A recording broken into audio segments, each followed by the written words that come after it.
Shalom Bapak Ibu, Saudara-saudari yang dikasihi oleh Tuhan kita Yesus Kristus. Kembali lagi bersama Gereja Toraja Jemaat Muria Samarinda Seberang dalam layanan Lentera Kehidupan edisi Selasa 21 Juli 2020. Sebelum kita merenungi pembacaan firman Tuhan pada pagi hari ini, untuk itu kita berdoa. Kami mengucap syukur Tuhan di pagi hari ini atas perkenan-Mu kami boleh bangun dengan tubuh serta kekuatan yang baru di pagi hari ini. Mengawali seluruh aktivitas kami akan merenungkan sebagian dari firman Tuhan. Berkati kami semua sehingga dapat memahaminya dengan baik. Ini doa dan ucapan syukur kami Tuhan, di dalam nama-Mu kami berdoa.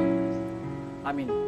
Bapak Ibu saudara-saudari yang terkasih dalam Tuhan kita Yesus Kristus, tentu dalam kehidupan kita tidak pernah lepas dari berbagai macam persoalan kehidupan.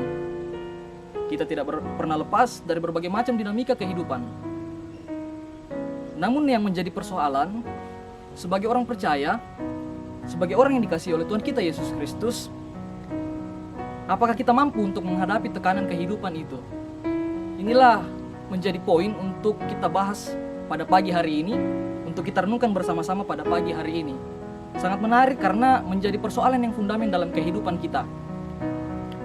Sepekan ini kita dikuatkan oleh kasih Kristus dalam sebuah tuntunan tema, tegar di tengah tekanan.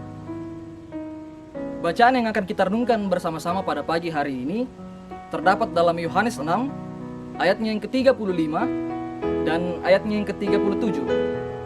Firman Tuhan berbunyi demikian. Kata Yesus kepada mereka, "Akulah roti hidup. Barang siapa datang kepadaku, ia tidak akan lapar lagi.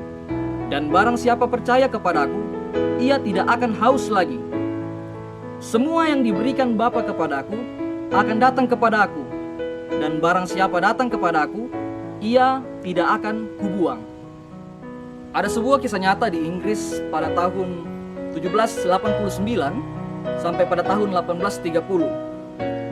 Seorang anak perempuan yang lahir di Clapham, Inggris pada tanggal 18 Maret tahun 1789. Anak ini bernama Charlotte Elliot. Anak perempuan ini terlahir dengan bakat yang sangat luar biasa. Di usianya yang masih muda, anak ini sudah menjadi seorang artis potret dan juga seorang pelukis wajah. Ia begitu terkenal atau begitu populer pada masa mudanya. Namun menginjak usia 30 tahun, kesehatannya sudah mulai menurun. Sampai pada akhirnya, ia harus menerima sebuah kenyataan pahit. Ia harus menjadi seorang wanita yang mengalami sebuah kelumpuhan kecacatan secara fisik sampai akhir hidupnya. Dan ia hanya bisa terbaring di tempat tidurnya selama ia hidup. Ia mengalami atau mendapat sebuah tekanan yang begitu besar, begitu dahsyatnya, yang secara akal pikiran manusia kita sulit untuk menerima hal tersebut. Ia mengalami sebuah kejengkelan hati, ia juga mengalami sebuah keputusasaan, bahkan ia mengalami gejolak batin yang sangat luar biasa sampai akhir hidupnya. Perasaannya remuk setiap hari.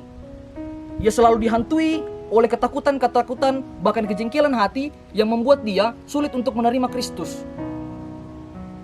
Sampai pada tahun 1822, seorang penginjil terkenal dari Swiss bernama Dr. Cesar Malan mengunjungi rumah Elliot di Brighton, Inggris. Kunjungannya terbukti menjadi titik balik dalam perjalanan kehidupan Elliot.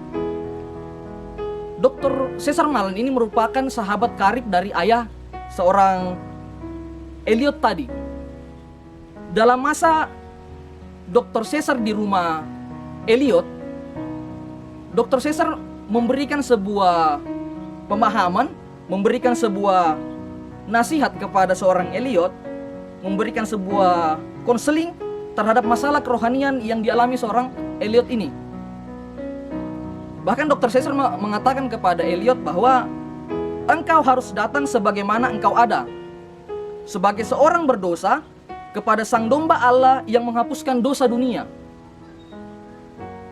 Selama sisa hidupnya, setiap tahun Eliud merayakan hari tersebut sebagai hari di mana pembaruan hidupnya terjadi.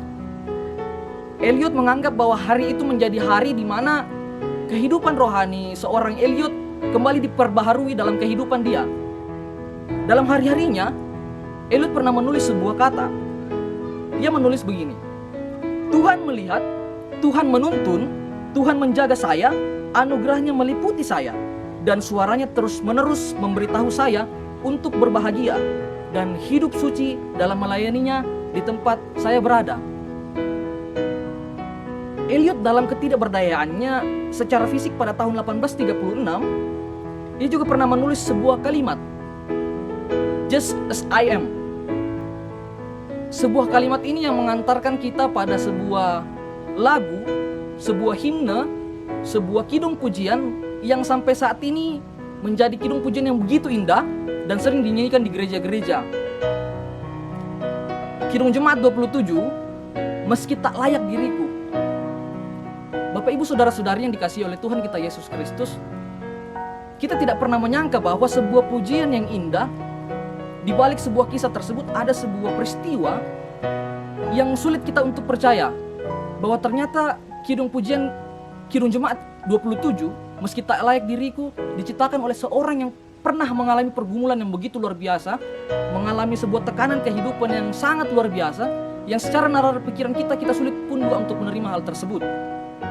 Bapak ibu serta saudara-saudari yang dikasihi Tuhan kita Yesus Kristus, dari sebuah kisah nyata kehidupan ini, firman Tuhan ingin menegaskan kepada kita bahwa dalam setiap tekanan yang kita alami, dalam ketidakberdayaan, dalam kekalutan yang senantiasa menghantui kehidupan kita, datanglah kepadanya. Ia akan mengukuhkan dan memberikan ketegaran kepada kita, karena sesungguhnya Yesuslah kota benteng kehidupan kita. Roh Kudus menuntun aktivitas kita sepanjang hari ini. Ia menguatkan langkah kita. Tuhan memberkati. Shalom.